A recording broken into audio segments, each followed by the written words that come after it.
Hello, welcome, नमस्कार। आप देख रहे हैं दावा न्यूज़ और मैं हूं आपके साथ निखत परवीन खान। जी हां, दावा की नई पेशकश आपकी आवाज़ जनता तक में आपका स्वागत है। और राजनांदगांव के दावा के स्टूडियो में हमारे साथ बहुत ही ख़ास मेहमान मौजूद है। जी हाँ, ख़ास मेहमान वो इसलिए ख़ास है क्योंकि उनकी शख्सियत ही अलग है।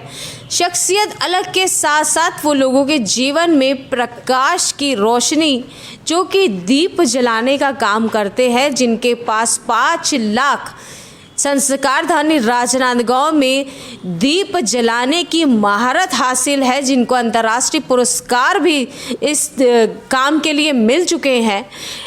पेशे से राकेश ठाकुर जी एडवोकेट हैं और एडवोकेट होने के साथ साथ जो कि निर्दलीय के प्रत्याशी अब महापौर के वो कहलाने वाले हैं। दावेदारी उनकी लगातार जारी है और भारतीय जनता पार्टी की विचारधारा जो है वो उनमें बहुत ही समाहित है। तो मुलाकात करते हैं राकेश ठाकुर सर से। सर, दावा न्यूज़ में आपका बहुत बहुत स्वागत है।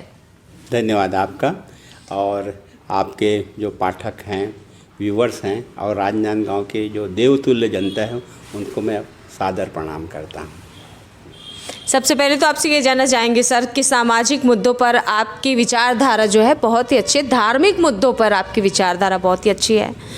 हम बताना चाहेंगे कि राजनांदगांव के शनि मंदिर की जो नींव रखी गई थी और शनि मंदिर में जो एक दीपक जलाने का जो कार्य है वो आज भी अनवरत जारी है। हर त्योहारों को लेकर हम कह सकते हैं, हर खुशी के माहौल को लेकर कह सकते हैं, चाहे वो राष्ट्रीय त्योहारों को लेकर हो या धार्मिक त्योहारों को लेकर हो, एक दीप जलाने का जो एक प्रोसेस चलता है वो सर के द्वारा ही किया जाता है।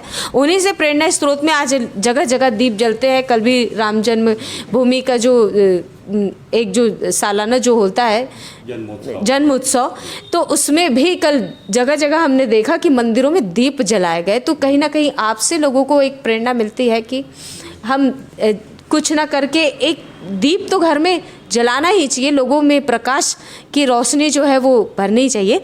तो आइए मुलाकात करते हैं चुनावी मुद्दों पे जो चर्चा है, हम वो चर्चा करने आज राकेश ठाकुर जी से रूबरू होंगे।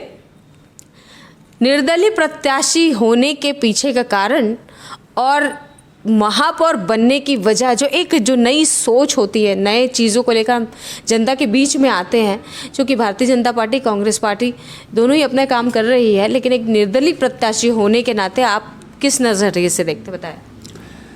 देखिए, मैं मूलतः बीजेपी विचारधारा का समर्थक हूं और आज भी हूं। हमारे प्रधानमंत्री नरेंद्र मोदी जी का एक सपना है लोकल फॉर वोकल, जिसमें वो कमज़ोर तबकों के लिए, उसके जीवन उत्थान के लिए, कुटीर उद्योग को बढ़ावा देने के लिए जो योजनाएं जो लागू की गई है, वास्तव में हमारा उद्देश्य दीपोत्सव का जो कार्यक्रम जो करते हैं और इस बरस राम जी के 12 वर्षगांठ पर पुनः एक विशाल दीपोत्सव का आयोजन का सोचे थे। हमारे जो कुम्हार भाई हैं, जो गरीब कुम्हार भाई हैं, विगत 4 माह से इस काम में लगे हुए थे और जो गरीब बहनें हैं, नारी शक्ति है, उनके द्वारा अपने घरों में बाती निर्माण किया गया था। लगभग 5 लाख बाती बनाया जा चुका था और मिट्टी के दिए भी बन के तैयार थे। सारी तैयारियां थी। ऐसी स्थिति में प्रशासन के द्वारा और जिस तरीके से यहाँ की पार्टी जो अभी शासन करी है बीजेपी की, अनुमति नहीं मिलने से घोर निराशा है। और ये भी ये दर्शाता है कि प्रधानमंत्री नरेंद्र मोदी जी की जो योजना है लोकल फॉर वोकल, कहीं न कहीं इसको हतोत्साहित करने का प्रयास है। इससे बहुत ही पीड़ा हुई और अपनी पीड़ा को व्यक्त करने के लिए, जनता के बीच जाने के लिए और ये बताने के लिए कि सारे सनातनी एक हो, इस संबंध में मैं आपको स्पष्ट कर देना चाहता हूँ कि सनातन में का मतलब एक सनातन धर्म यानी एक मानवतावादी धर्म है, जहाँ सभी का समावेश है और सबके प्रति आदर और भाव है। उसको ध्यान में रखते हुए सारे सनातियों से, चाहे वह किसी भी पार्टी को हो, दलगत राजनीति से ऊपर उठ करके एक हो और इस जो हमारा उद्देश्य है उसको पूरा करें। इसको ध्यान में रखते हुए मैंने बतौर निर्दलीय प्रत्याशी जो मैंने नामांकन लिया है और ये अपनी बात जनता तक के रखूँगा। क्या मैं सही हूँ, ये जनता के ऊपर निर्भर करता है। क्या किसी दीपोत्सव का उद्देश्य मात्र दीप जलाना नहीं है, बल्कि इन गरीब घरों में भी दीप को प्रकाशित करना है। एक कुम्हार भाई के लिए जो नारी शक्ति है, उनको अगर कोई अर्थोपार्जन होता है दीपोत्सव के साथ में, क्या ये गलत है? इसी को लेकर के मैंने जो है ये निर्दलीय प्रत्याशी के रूप में लड़ने का फैसला किया है। सर, आपसे एक चीज़ पूछना चाहेंगे कि हमेशा से लोगों की ये मेंटलिटी बनी हुई है कि वो सिंबल देखती है, सिंबल देखती है। एक तो देखती है कमल, दूसरा देखती है पंजा। अपने को जो भी मिलेगा निर्दलीय प्रत्याशी होने के नाते अपन उसका प्रचार प्रसार अपने माध्यम से जारी रखेंगे। कितनी बड़ी चुनौती रहेगी आपके लिए निर्दलीय चुनाव लड़ना, ये बताएं। मुझे मेरे राजनांदगांव की देवतुल्य जनता पर पूर्ण भरोसा है। ये छोटा चुनाव है, यहाँ पे व्यक्ति के छवि और उसके व्यक्तित्व को जनता निहारती है। मैं यहाँ का बेटा हूँ, मैं वास्तव में नेता नहीं हूँ। मैं हमेशा एक सेवक के रूप में राजनांदगांव की सेवा करने का प्रयास किया है और आज भी मैं एक सेवक के रूप में उतरा हूँ मैं। और मुझे मेरी राजनांदगांव की जनता पे पूर्ण भरोसा है। सिंबल यहाँ मायने नहीं रखता, व्यक्ति और व्यक्तित्व और उसके नियत, ये सबसे ज़्यादा मायने रखता है। और मैं इस भूमि पर, इस धरा पे मैं जन्म लिया हूँ। ये मेरा जन्म स्थली है, ये मेरा कर्म स्थली है। यहाँ के संस्कार मैं भूल नहीं सकता। सर, आपसे एक चीज़ जानना चाहेंगे कि लोगों का नज़रिया हमेशा भारतीय जनता पार्टी और कांग्रेस की तरफ इशारा करता है कि हमको महापौर चुन के लाए, हमको वोट करें, हमको टिकट दें।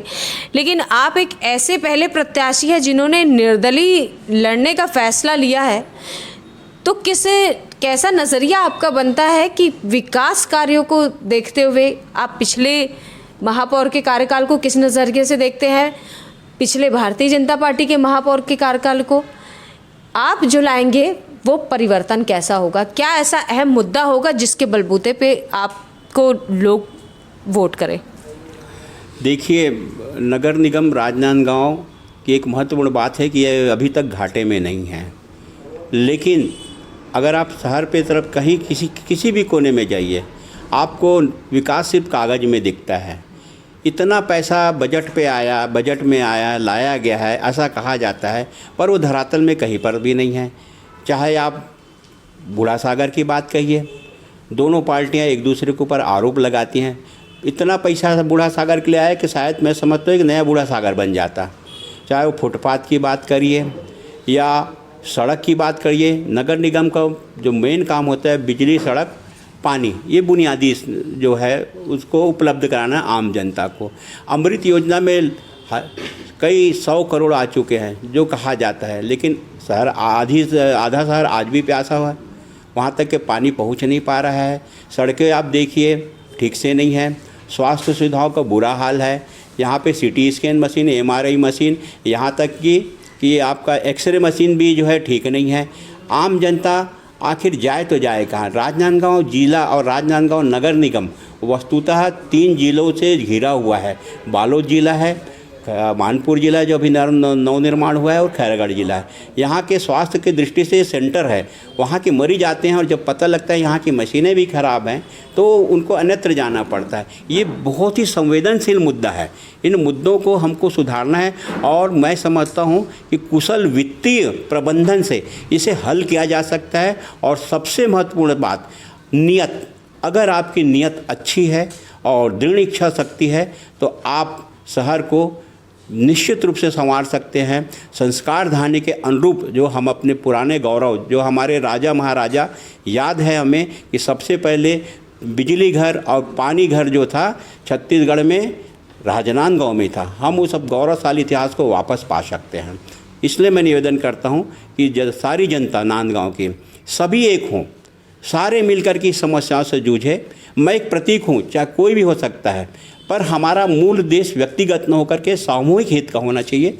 इसलिए मैं बार बार राजनांदगांव की जनता को निवेदन कर रहा हूं कि आप मुझे एक मत दीजिए, अपना वोट दीजिए और जनता की सरकार चुनिए, जनता के प्रति जवाबदेही वाली सरकार चुनिए।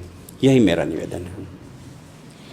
जनता के प्रति दावे का निवेदन करते हुए, एक लोगों के मूलभूत समस्याओं को ध्यान में रखते हुए, चूँकि सरकार वहाँ तक पहुँच नहीं पाती, प्रदेश कि लोग वहाँ तक पहुँच नहीं पाते, तो जाहिर सी बात है कि जो शहर का जो जनप्रतिनिधि होता है वो उन तक पहुंचकर उनकी समस्याओं को दूर करने, निराकरण करने की पूरी कोशिश करता है। जनता की समस्याएं आज भी बनी हुई है, ऐसा कहना है निर्दलीय प्रत्याशी महापौर के जो दावेदार हैं राकेश ठाकुर जी के द्वारा। सर, और अपनी ये जो हो गई मूलभूत सुविधाएं, शहर के डेवलपमेंट के बारे में आप क्या कहना चाहेंगे कि आज भी कोई चीज़ ऐसी बाकी रह गई है जिससे लोगों को अवगत कराया जा सकता है, या आज भी आपके नज़रिए से कोई ऐसा बड़ा नुकसान है जो लोगों को इस चीज़ से अवगत कराया जा सकता है? देखिए, शहर में आप मूलभूत सुविधा उपलब्ध करा दीजिए, सीधी सी बात है। अच्छी सड़क दे दीजिए, अच्छा स्वास्थ्य दे दीजिए, पानी पेयजल दे दीजिए, जो गरीब बस्ती है वहाँ तक के शुद्ध जल मिल जाए। इससे बड़ा नगर निगम का जो कार्य क्षेत्र है मूलतः इन्हीं पर ही आधारित होता है। क्योंकि ये इस परिप्रेक्ष्य में मैं चुनाव लड़ रहा हूँ, तो मैं राजनांदगांव की जनता से वादा करता हूँ कि जो मूलभूत सुविधाएं हैं, जो उनका अधिकार है, संवैधानिक अधिकार है, उसको मैं अवश्य उपलब्ध कराऊंगा।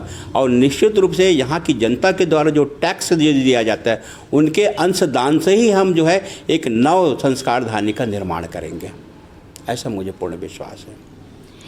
नव संस्कार धानी निर्माण करने को लेकर बहुत ही मजबूती से प्रबल दावेदारी के साथ निर्दलीय प्रत्याशी राकेश ठाकुर जी रहे, जिन्होंने जनता का रुझान अपनी तरफ एक धार्मिक प्रवृत्ति के रूप में लिया तो है ही, एक नए नेता के रूप में भी उभर कर सामने आए हैं।